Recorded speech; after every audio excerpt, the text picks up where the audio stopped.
মাত্র 2300 টাকায় buffet breakfast সহ 3 স্টার মানের হোটেলে কাপল রুম কোথায় পাবেন সেটা কি জানতে চান? এবং 2300 টাকার হোটেলে কি কি ফ্যাসিলিটিস ছিল সবকিছুই থাকবে আজকের আমার এই ভিডিওতে। তাহলে চলুন শুরু করা যাক। স্টেশন থেকে নেমে 150 টাকা দিয়ে একটা সিএনজি ঠিক করি, সিএনজি না সরি অটো ঠিক করি, যেটা আমাদেরকে পৌঁছে দিবে আমাদের হোটেলে। আমাদের হোটেলটি ছিল সুগন্ধা পয়েন্টে, যেটা ডলফিন মোড় থেকে একদমই জাস্ট 2 সেকেন্ড বা 2 মিনিটের ডিস্টেন্স, যেটা হচ্ছে গিয়ে ডলফিন মোড় থেকে একটু সামনে গিয়ে হাতের বাম দিকে গেলেই হোটেল সিমুন। আমরা হোটেল সিমুনের কথাই বলছি এতক্ষণ। রেল স্টেশন হোক আর বাস স্টেশন হোক, আপনি যে কোনো জায়গা থেকে যদি বলেন যে আপনি হোটেল সিমুনে যাবেন, সেখান থেকে আপনাদেরকে রিক্সাওয়ালা বা সিএনজি ওয়ালা সুন্দরভাবে হোটেল সিমুনে নিয়ে আসবে, কারণ এটা বেশ পুরাতন একটা হোটেল আর এটা কিন্তু একটা 3 স্টার মানের হোটেল। আমরা যাওয়ার সাথে সাথে আমাদের চেক ইনের ফর্মালিটিস পালন করা শুরু করে দিয়েছিলাম। এর মধ্যে নিয়ে এসেছে আমাদের ওয়েলকাম ড্রিঙ্ক। তারপরে আমাদের ব্যাগ লাগেজ সবকিছু নিয়ে একজন আমাদেরকে রুম বুঝিয়ে দেওয়ার জন্য উপরে চলে গেল। আমাদের রুমটা ছিল হচ্ছে 7 ফ্লোরে। রুমের দরজাটা খোলার সাথে সাথে দেখলাম ছোট্ট একটা রুম, কিন্তু কিছু করার নেই। আমরা যেহেতু ট্রেনে আসতে আসতে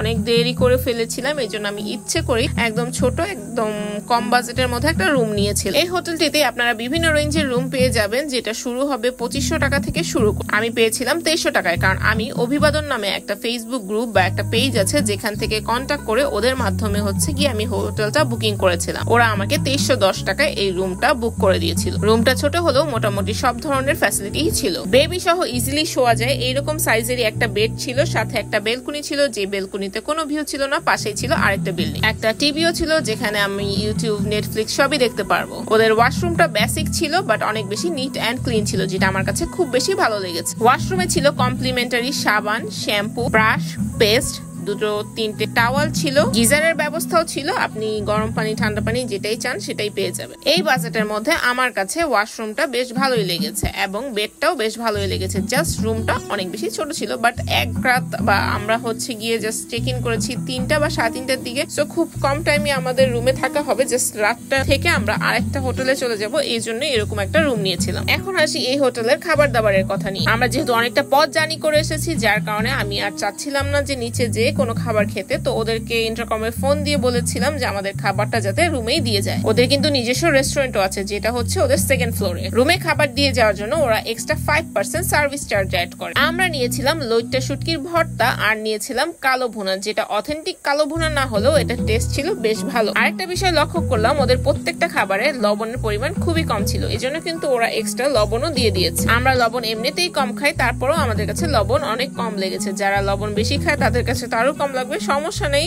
কাঁচা লবণ খেতে হবে এতটুকুই। সো এখানে ওদের খাবারের বিল এসেছিল 630 টাকা। তো আমার কাছে মনে হয়েছে যে ঠিক আছে, এটা হতেই পারে, খুব বেশি আহামরি প্রাইস লাগে। একদম শালিক রেস্টুরেন্টের সাথেই ছিল আমাদের হোটেল। বিচে থেকে পা ভিজিয়ে এসে আপনি কিন্তু হোটেলের সামনেই একটা জায়গা পেয়ে যাবেন, যেখানে আপনি পাটা ধুয়ে সুন্দরভাবে হোটেলে প্রবেশ করতে পারবেন। এটি 3 স্টার মানের হোটেল বলেই কিন্তু আমরা কাট পাঞ্চ করে আমরা রুমে প্রবেশ করেছি, এবং এটাই হচ্ছে রুমের লক বা এটাই রুমের পাওয়ার, যেটার মাধ্যমে ইলেকট্রিসিটি থাকবে অথবা থাকবে না। মানে এটা যদি থাকে সেক্ষেত্রে ইলেকট্রিসিটি থাকবে, আর এটা যদি আমরা খুলে ফেলি তাহলে ইলেকট্রিসিটি থাকবে না। সো এই 2300 টাকার মধ্যে কিন্তু আমাদের বাফে ব্রেকফাস্টও ছিল। আমরা দুইজন খুব ভালো মতনই বাফে ব্রেকফাস্টটা পেয়েছি, এবং অনেক রকমের মেনুস ছিল। ইংলিশ ব্রেকফাস্ট থেকে শুরু করে বাংলা সবকিছুই ছিল। পরোটা, ডিম ভাজা, ভাজি, ডাল, pasta, noodles, chicken biryani. English ব্রেকফাস্টের মধ্যে ছিল ব্রেড, জ্যাম, বাটার, ফ্রুটস ছিল পেয়ারা এবং আপেল, আর সাথে ছিল টি, জুসও ছিল, এবং ডেজার্টে ছিল হচ্ছে পায়েস, পুডিং আর হালুয়া। আস্ত ডিমের কারিও ছিল। অনেক আইটেম আমি নেইনি, মোটামুটি বেশ ভালোই পরিমাণে আইটেম ছিল এখানে। মাত্র 2300 টাকায় আমার কাছে বেশ ভালো ডিল মনে হয়। প্রাইস কিন্তু সবসময় এরকম থাকে না, আপনারা ওদের সাথে কন্ট্যাক্ট করে দেন আপনারা প্রাইসটা জেনে নিতে পারেন। আপনারা চাইলে অভিবাদন থেকে